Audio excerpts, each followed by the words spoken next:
말씀과 함께 35쪽 읽도록 하겠습니다. 예수님은 혼인잔치 비유를 통해 하나님 나라를 거부해온 유대민족의 역사와 당시 유대인들에게 대해 경고하십니다. 이어서 세금 납부 문제, 부활 문제, 율법 논쟁, 메시아 논쟁을 다루고 있습니다. 이 네 가지 논쟁은 당시 종교 지도자들과 예수님 사이에 벌어진 것이며, 예수님은 각각의 질문에 유연하고 명확하게 대답하시므로 종교 지도자들의 의도를 무력화시키십니다. 오늘은 마태복음 22장의 말씀입니다. 22장에서도 21장 우리가 어제 살펴본 것처럼 또 비유의 말씀들, 또 그리고 바리새인들과 논쟁하셨던 말씀들이 등장을 합니다.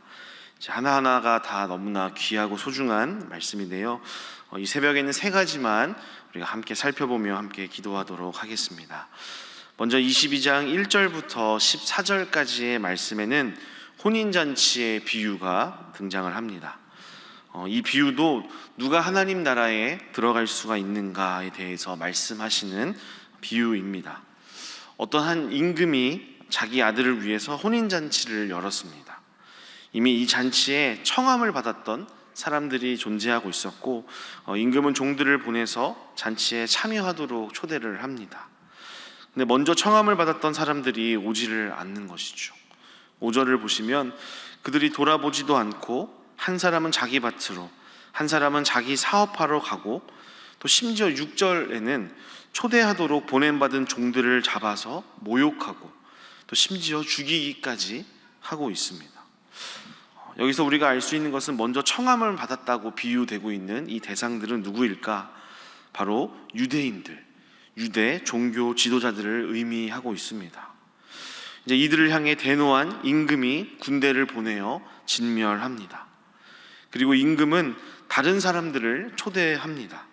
9절과 10절에 보면 내거리 길에 가서 사람을 만나는 대로 혼인잔치에 청하여 오라 한데, 종들이 길에 나가 악한 자나 선한 자나 만나는 대로 모두 데려오니 혼인잔치에 손님들이 가득한지라고 말씀합니다.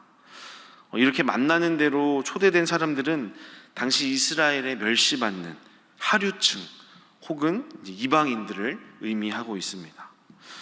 재밌는 표현은 악한 자나 선한 자나 모두 초청을 받았다라고 하는 것이죠.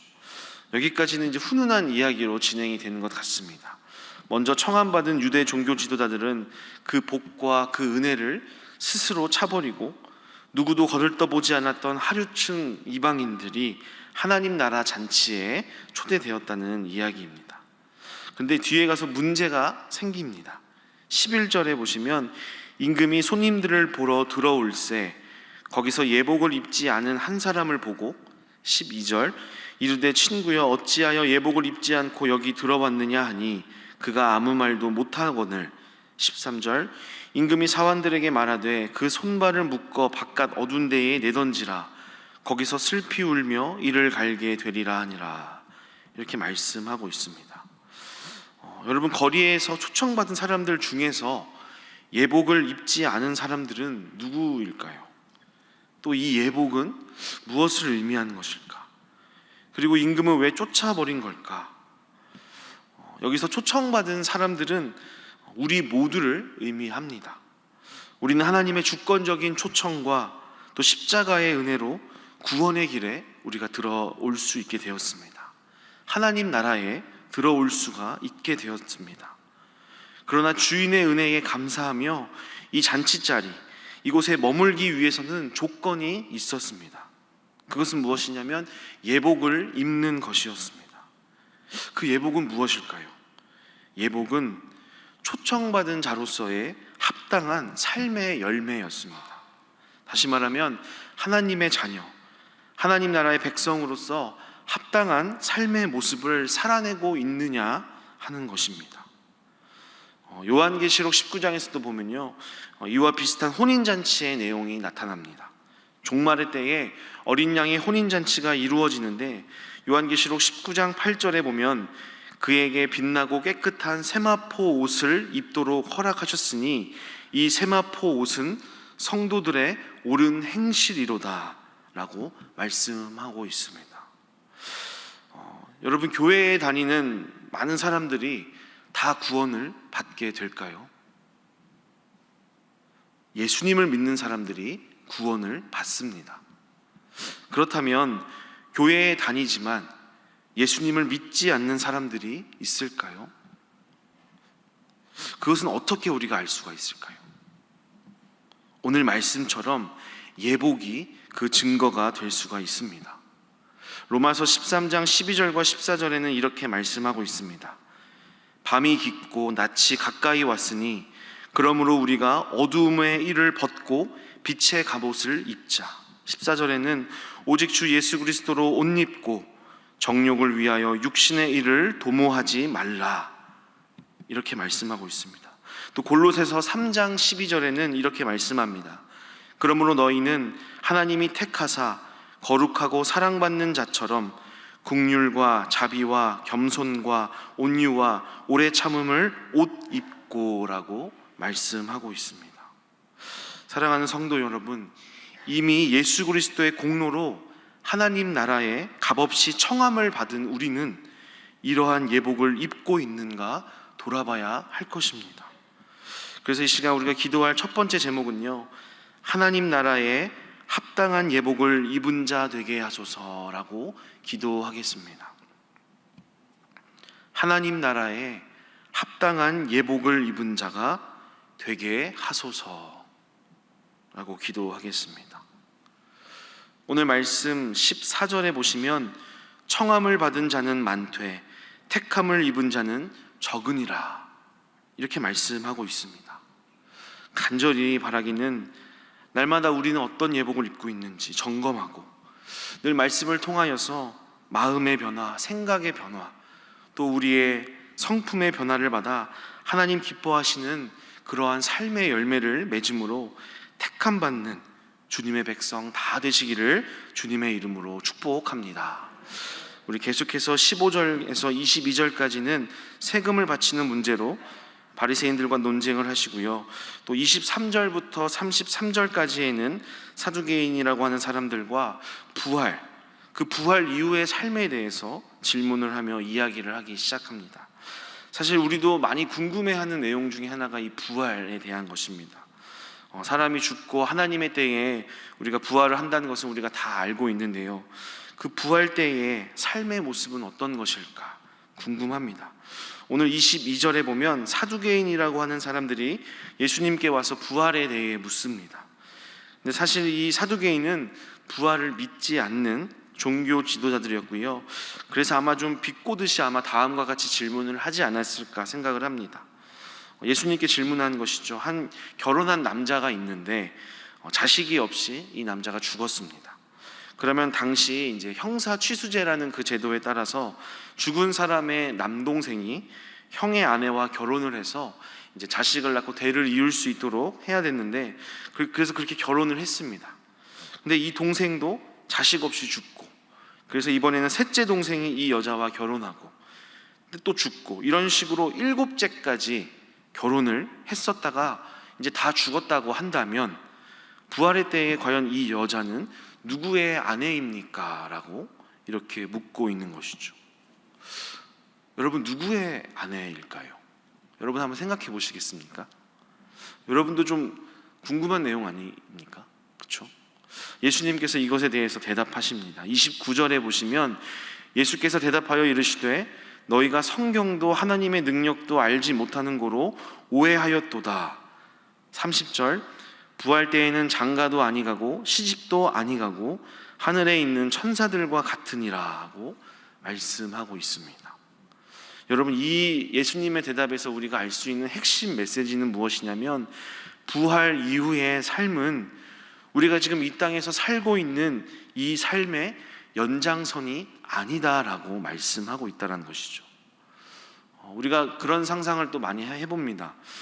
이 땅에서 어릴 때 만약에 죽었다고 한다면 부활 때에는 그 어릴 때의 모습 그대로일까? 아니면 성장한 후의 모습일까? 늙어서 만약에 죽었다면 부활 때에는 늙었을 때, 죽었을 때의 그 모습일까? 아니면 가장 젊을 때의 모습으로 부활을 할까? 내가 만약에 성형수술을 했는데 부활 때에는 그 성령 후의 모습일까? 성령 전의 모습일까? 이런 거 여러분 궁금하지 않으십니까? 우리가 이런 상상을 많이 해봅니다. 하지만 오늘 예수님의 말씀을 통해서 분명하게 알 수 있는 것은 부활 이후의 삶은요, 이 땅에서의 연장선이 결코 아니다라고 말씀하고 있다라는 겁니다. 아마도 부활 이후의 삶은요, 또 그 부활 이후의 사회의 모습은 지금과는 완전히 다를 것이라고 생각하게 됩니다. 하나님의 직접적인 통치를 받는 나라이기 때문에 계급이나 서열이나 정치나 경제활동도 없을 거고요, 우리가 죽지 않는 영원한 삶, 천사들과 같은 그런 모습이기 때문에 무엇을 먹거나 예수님 말씀처럼 결혼을 하거나 출산을 하거나 육아를 하거나 생식 활동이 없을 것입니다. 반복해서 말씀드리지만 우리가 이 땅에서 살아왔던 모습과는 완전히 패러다임 자체가 다를 것이라고 생각하게 됩니다. 그러면 우리한테 무엇이 남을까? 우리가 부활 이후의 삶에 대해서 알 수 있는 것이 거의 없지만 가장 중요한 사실을 예수님께서 31절 이후부터 말씀해 주십니다. 우리 다 같이 31절과 32절의 말씀을 우리 같이 함께 읽어보겠습니다. 시작. 죽은 자의 부활을 논할진대 하나님이 너희에게 말씀하신 바 나는 아브라함의 하나님이요 야곱의 하나님이로다 하신 것을 읽어보지 못하였느냐? 하나님은 죽은 자의 하나님이 아니요 살아있는 자의 하나님이시니라 하시니. 아멘. 이렇게 말씀합니다. 이 말씀은요, 구약성경 출애굽기 3장 6절의 말씀을 인용하시면서 설명하신 건데요, 하나님께서 모세를 시내산에서 만나셨을 때 하셨던 그 말씀입니다. 이제 하나님께서 모세에게 이 말씀을 하셨다는 게 중요한데요, 모세에게 하나님이 나는 아브라함의 하나님이요 야곱의 하나님이다 라고 이렇게 소개를 하셨습니다. 근데 모세한테 있어서 아브라함, 야곱은 다 이미 죽고 이제 역사 속에서나 들어왔었던 그런 위인들인데, 하나님께서 모세에게 이렇게 말씀하시기를 나는 아브라함의 하나님, 야곱의 하나님이다 라는 이런 표현으로 여전히 지금도 그들과 관계 맺고 있는 하나님이다 라고 표현하고 계시다라는 것을 예수님께서 밝히 다시 한번 새롭게 해석해 주고 계시는 겁니다. 다시 말하면 하나님과 관계 맺고 있는 사람에게는 죽음이란 없다라는 것을 말씀하고 있다는 것이죠. 이 땅에서 살아계신 하나님과 관계를 맺으면 우리가 이 땅에서 죽더라도 죽은 것이 아니라 부활 이후 하나님과의 영원한 관계로 계속해서 이어진다는 것을 말씀하고 있습니다. 여러분, 우리가 이 땅에서 죽음이라는 것을 맞이하게 되면 아무것도 들고 가는 것 없이 빈손으로 갈 것이고, 우리 모습도 분명히 달라지겠지만 하나님과의 관계는, 하나님과의 그 추억은 여전히 계속될 것이라는 겁니다. 그래서 이 시간 우리가 두 번째로 기도할 제목은요, 부활의 소망을 품고 하나님과 더욱 친밀하게 하소서라고 기도하겠습니다. 부활의 소망을 품고 하나님과 더욱 친밀하게 하소서. 여러분, 얼마나 하나님과 친밀함을 누리며 살고 계십니까? 하나님과 얼마나 친하십니까?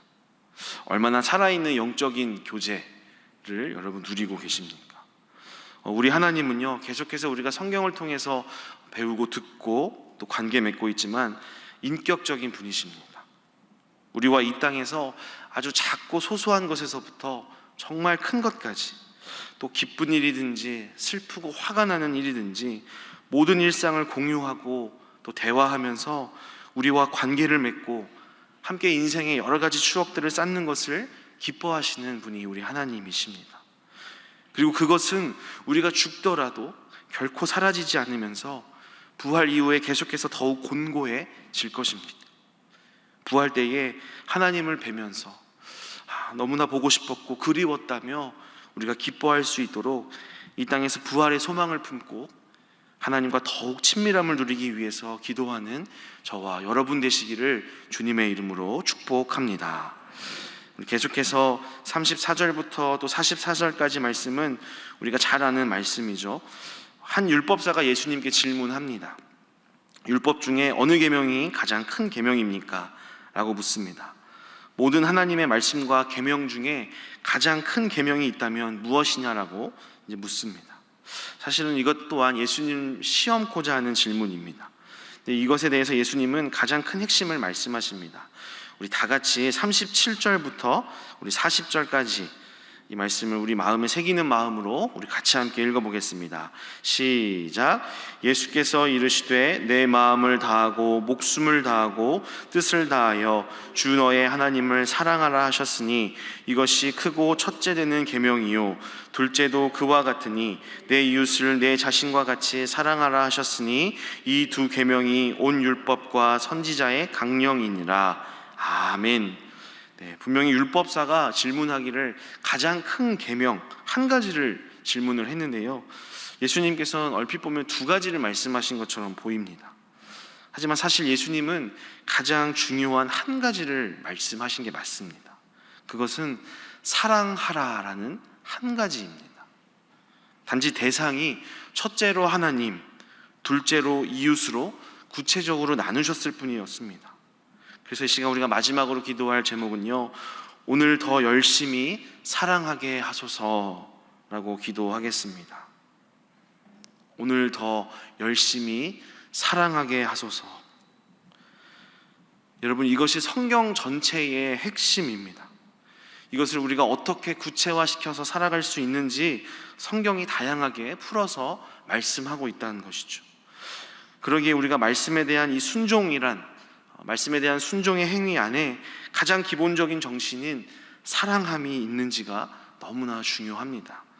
우리가 잘 알고 있는 사도 바울이 고린도전서 13장에서 우리가 방언도 하고 천사의 말도 하고 예언도 하고 지식도 있고 지혜와 구제, 희생 온갖 것을 다 하더라도 그 안에 뭐가 없으면, 사랑이 없으면 아무것도 아니다라고 했던 그 말씀을 우리가 기억하면서요, 오늘도 내 안에 다른 어떤 능력보다 사랑이 풍성한 사람 되도록 기도하며 하나님과 이웃들을 사랑하시는 저와 여러분 되시기를 주님의 이름으로 축복합니다.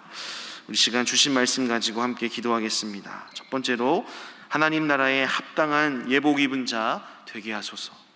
두 번째로 부활의 소망을 품고 하나님과 더욱 친밀하게 하소서. 세 번째로 오늘 더 열심히 사랑하게 하소서라고 기도하시고, 또 현재 출타 중이신 위임 목사님을 위해서, 또 고통 중에 있는 우리 성도들을 위해서, 또 이 나라와 또 열방을 위해서 시간 다 같이 함께 기도하시겠습니다. 함께 기도하겠습니다. 주여 믿습니다. 주여 믿습니다. 주여 믿습니다.